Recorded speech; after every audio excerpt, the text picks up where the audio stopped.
किस किस डिपार्टमेंट से क्या क्या जानकारी ले सकते हैं। तो इसी को आगे बढ़ाते हुए सुनिए, कैसे यह कानून आम आदमी की रोज़मर्रा की समस्याएं सरकारी दफ्तरों से संबंधित का समाधान निकाल सकता है, वो भी बिना रिश्वत दिए, बिना जी हुजूरी किए। आपको बस अपनी समस्या के बारे में संबंधित विभाग से सवाल पूछना है। सवाल पूछते ही आपकी समस्या का समाधान करने के लिए लोग सरकारी अफसर दौड़ पड़ेंगे। जैसे ही आपका सवाल संबंधित विभाग तक पहुंचेगा, वैसे ही संबंधित अधिकारी पर कानून तौर पर यह जिम्मेदारी आ जाएगी कि वो आपके सवालों का जवाब दें। जाहिर है, अगर उस अधिकारी ने बेवजह आपके काम को लटकाया है, तो वह आपके सवालों का जवाब भला कैसे देगा। आप अपना आरटीआई आवेदन, जिसमें सरकारी समस्याओं से जुड़े सवाल होंगे, संबंधित विभाग को लोक सूचना अधिकारी यानी कि पीआईओ जो होता है, उसके पास स्वयं जाकर या डाक द्वारा जमा करा सकते हैं। आरटीआई कानून के मुताबिक प्रत्येक सरकारी विभाग में एक लोक सूचना अधिकारी नियुक्त करना आवश्यक है। यह जरूरी नहीं है कि आपको उस पीआईओ का नाम मालूम हो। तो दोस्तों, आपको दिख रहा होगा बीपीएल के लिए चयन के लिए किए गए सर्वे का विवरण। तो आपको किस प्रकार से आरटीआई लगानी है, सबसे पहले लिखना होगा सेवा में लोक सूचना अधिकारी। विभाग का नाम आप लिख सकते हैं खाद्य आपूर्ति विभाग, और ज़िले का नाम लिख सकते हैं जो भी ज़िला होगा। जैसे मैं पलवल ज़िले से हूँ तो पलवल, जिला पलवल। विषय में आपको हमेशा यही लिखना होगा सूचना के अधिकार अधिनियम 2005 के तहत आवेदन। उसके बाद नीचे महोदय, फिर अपने ग्राम का नाम कि ग्राम मीतरौल, मैं मीतरौल गांव से बिलोंग करता हूं, तो ग्राम मीतरौल में गरीबी रेखा से नीचे बीपीएल के सर्वेक्षण के से संबंध में निम्नलिखित सूचनाएं प्रदान कराएं। ये लिखकर आपको ये सूचनाएं मांगनी हैं। इनके अलावा भी आप और कुछ मांगना चाहते हैं तो वो भी लिख सकते हैं। सबसे पहले उपरोक्त गांव में गरीब रेखा से नीचे बीपीएल के कितने कार्डधारी हैं, उनकी सूची निम्नलिखित विवरण के साथ उपलब्ध कराएं। उसके बाद कार्ड धारक का नाम बताएं, पिता का नाम, कार्ड संख्या, कार्ड पर सदस्यों की संख्या यूनिट, यानी कितने व्यक्ति उस कार्ड के अंदर इन्वॉल्व हैं।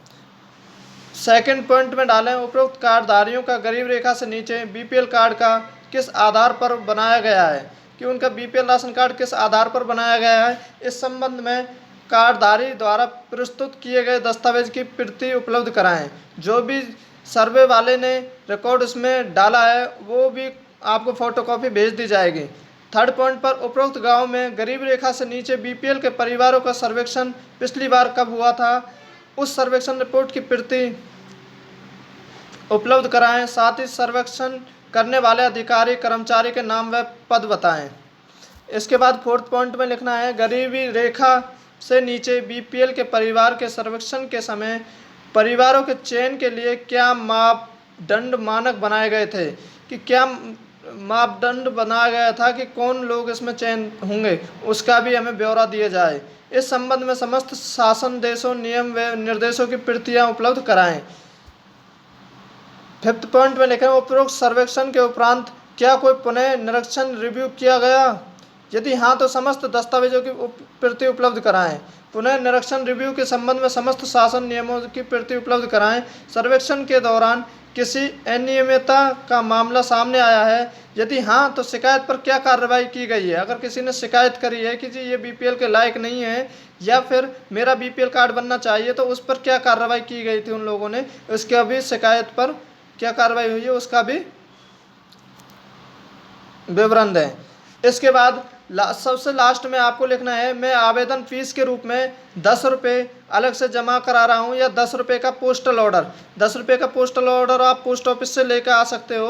वो पोस्टल ऑर्डर इसमें लिख सकते हो कि पोस्टल ऑर्डर ये है। यदि आप बीपीएल परिवार से संबंधित हैं, बीपीएल कार्डधारी हैं, तो आपको कोई शुल्क नहीं देना। उसमें लिखना है मैं बीपीएल कार्डधारी हूँ, इसलिए सभी देय शुल्क से मुक्त हूँ। मेरा बीपीएल कार्ड नंबर आपको यहाँ डाल देना है।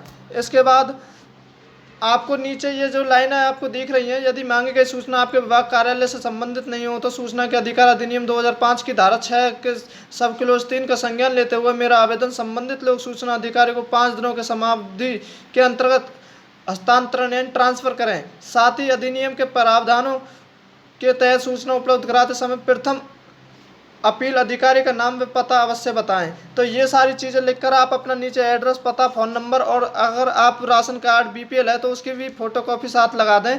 अगर राशन कार्ड आपका बीपीएल नहीं है तो आप 10 रुपये का पोस्टल ऑर्डर साथ लगा दें। ये पोस्ट ऑफिस से पोस्ट कर दें। आपको 1 महीने के अंदर अंदर ये सारी जानकारी दे दी जाएंगी और जानकारी देते समय वो आपको प्रथम अपील अधिकारी का भी नाम बताएंगे। अगर वो ऐसा नहीं करते हैं, वो आपको 1 महीने के अंदर जानकारी नहीं देते हैं, तो वो जो पीआईओ वहाँ पर संबंधित विभाग में है उस पर 250 रुपये पर डे के हिसाब से फाइन लगेगा जो आपको दिया जाएगा। ये 100 दिन तक का लग सकता है, यानी कि 25,000 रुपये तक। जितना वो लेट करेगा उतना आपको फाइन देगा और साथ ही आपको जवाब देना होगा। इसके लिए अगर वो जवाब नहीं देता तो प्रथम अपील अधिकारी के पास भी आप अपील लगा सकते हो। तो दोस्तों, आप आरटीआई के माध्यम से, ये एक ऐसा तंत्र है, ऐसा शस्त्र है जिसके माध्यम से आप अपनी पावर को इतना कुछ कर सकते हो कि हर अधिकारी आपको अच्छे से मान सम्मान देगा और आपका काम टाइम टू टाइम करेगा, क्योंकि अधिकारी हमारे काम के लिए नियुक्त किए गए हैं, हम उनके काम के लिए नहीं। क्योंकि हम जनता हैं और ये देश लोकतंत्र देश है। जनता ही यहाँ की, प्रजा ही यहाँ की राजा है, क्योंकि प्रजा ही यहाँ राजा चुनती है और राजा के द्वारा ही इन लोगों को अपॉइंट हमारी सेवा के लिए किया जाता है।